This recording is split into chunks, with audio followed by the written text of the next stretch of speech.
5.25% on September 2007. They're now 3%. That's a very large cut in a very short period of time, most of which has happened recently. There is a liquidity tsunami going on. The Fed is drowning the economy in liquidity.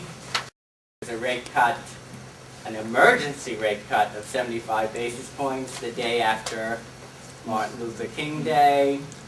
That was the first inter-meeting cut since 9/11.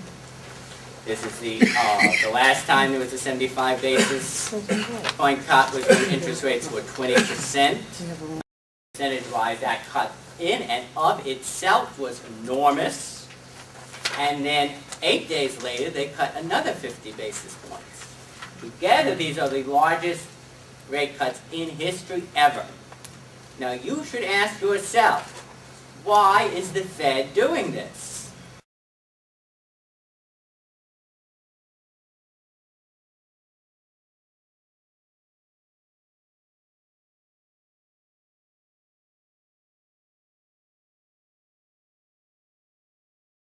There's not all the liquidity they're putting into the system.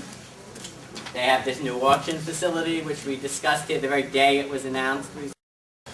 They upped the auctions from 20 billion to 30 billion each. They are going on into the foreseeable future, which at the moment means forever. The real, which is the inflation-adjusted Fed funds rates, are negative. They're very negative. That's highly inflationary. Why should you hold cash or any liquidity if interest rates are negative? You lose money by holding money. Think about this.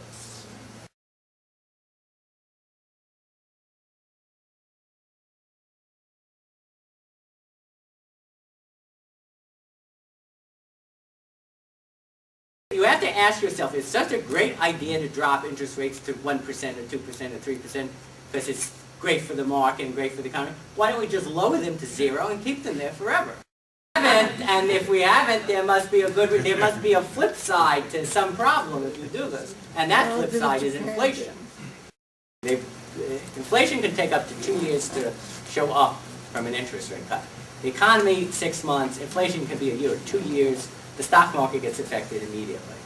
People want the stock market affected immediately. They're very happy. They see the economy going next. They don't connect the inflation 2 years later to this is what happened as a result of this. But once you put it in the system, the only way to stop it is to raise interest rates astronomically.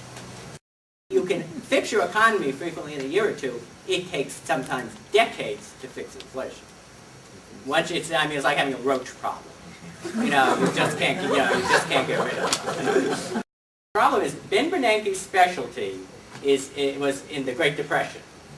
And his doctoral thesis was on this, and his conclusion was that the Fed at that time should have lowered rates all at once, a huge amount, and that would have stopped the Great Depression. Now we're setting up for a similar scenario, except he never did the next step of the analysis. Is, okay, if you drop rates really fast too much, what could happen? They are going to drop rates too much, they've already done this. The next step is you can create massive inflation. Now, that was not likely to be a big problem in the 1930s when the dollar was set based on a certain amount of gold and did not float as a currency. But now it does, and you can the value of the dollar can drop like a rock, and that's what will create the massive inflation. That could not happen in the 30s. It can happen now.